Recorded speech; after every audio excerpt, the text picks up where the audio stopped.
Hello traders, this is Bruce for Spartan Capital Markets, and I'm just going to do a quick review of this week's weekly technical market report newsletter to kind of give some of you that aren't as familiar with the analysis a little bit of a heads up as to kind of some of the key points. So this week we cover the Aussie dollar, euro dollar, gold, New Zealand dollar, natural gas, and silver. Natural gas and silver is covered with geometric analysis.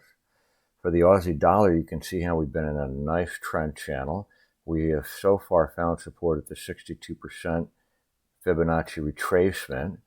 We closed above the trend line, bullish, and we closed at, I think, a 2-week high or a 3-week high or something, bullish. And we're sitting right at resistance of the 21 period exponential moving average, which is that orange line. So a breakout of this area right here has a good chance of getting at least up to the 200 period moving average and maybe even higher. The key thing to watch here is we're back below the 200 resistance.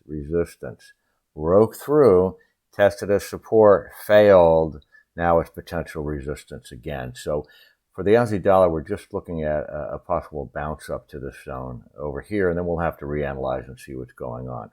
Our first real test of that 200 as resistance again, after we went below it, is likely to meet resistance. And then next we have the euro dollar. The euro dollar has found support at the 200 period exponential moving average, which also completes a 38.2% Fibonacci retracement of this internal uptrend from this low to this high. It's internal to this larger uptrend starting this low to this high. So this is pretty bullish behavior because we've hit it once, twice, 3 times, i.e. potential triple top here. And so that's what's happening with the euro dollar. So we want to watch for a continuation higher. That looks to be the most likely scenario at this point. Of course, a break below these levels is bearish. But if that doesn't happen, then the expectation would be a continuation higher for the euro dollar and potentially above this prior high here. Next, we got gold. And gold, of course, if you traded gold at all, it's going ballistic. It closed at the high, almost exactly at the high of the week. Not quite, but like $1 off or something. After breaking out of this double bottom, coming off the 200 period exponential moving average. Double bottom, breakout bullish, off strong support of the 200. And now we're taking off. We're only 4.4% of the record highs. So it looks like this double bottom here is probably the lows for some time, because now the potential for a breakout to new highs in gold is more serious than it ever has been since the initial breakout. So it's in the middle of this trend right now. Maybe it's going higher to some of these levels discussed in the newsletter, but what we really want to watch for is signs of any kind of weakness or pullbacks, and then signs of strength. Here we had an inside day breakout. That's one way to get into an aggressive move aggressively and still have a stop that makes some sense. So anyway, gold is one and one to keep an eye on as we go forward.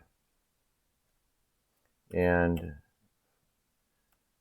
following gold, we have New Zealand dollar. New Zealand dollar, some similarities, but not exactly. So first of all, we found support in between the 38% and the 50% retracement. We're hitting resistance of the 200, resistance of the 200, resistance of the 200 after breaking above it. So again, we broke above it and then failed and came back below it. So now we're trying to go back above it again. So this is pretty significant resistance. The recent high in the zone, but also the 200 period exponential moving average. And as you can see, we have a bullish possible head and shoulders bottom here with the head, left shoulder, right shoulder. So breakout above this high here is going to be also a breakout of the 200 period moving average and a breakout of the head and shoulders bottom. And you can see how the RSI has been moving up as well, which is supportive of momentum to the upside picking up. I'm afraid I might have missed something. Okay, then we have our Hathaway analysis. And this, for those who are new, is looking at the analysis looking at the price history geometrically.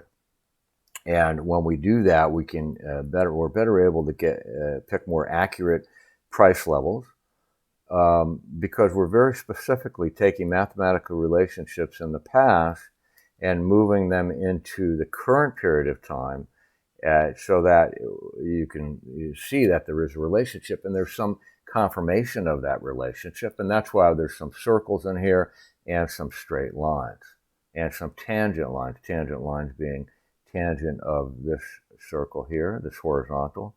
And this tangent line here is tangent of this horizontal. So essentially what has happened here is the dual vector concentric circle tool has been applied in order to get the proper price-time ratio, and that's by using this high, and this low. And then additional circles are added based on the initial circles, along with some lines in order to find some type of relationship with what's going on now, and that relationship is connected to, so this A2 relationship is connected to the A1 relationship. So what this is saying is that 230 is significant support. We either bounce above it, before we get that low, or we should bounce off that price level. If we drop below that price level, all bets are off. We're probably going down for the next 10 days or so till the end of the month, down to 51 cents. Otherwise, we anticipate a bounce off that support. And again, it doesn't have to go all the way to 230. Above there can also find support. And if that happens and we get some upside momentum building, then the target is 371. That's about 51% above Friday's close. So there's a lot of upside here, so it deserves to be kept on the radar screen. Then we have silver. And in silver, couple things on silver with a price of significance up at 23. So the real key level here is 23. We expect a continuation up to $23, even if we have a minor pullback first.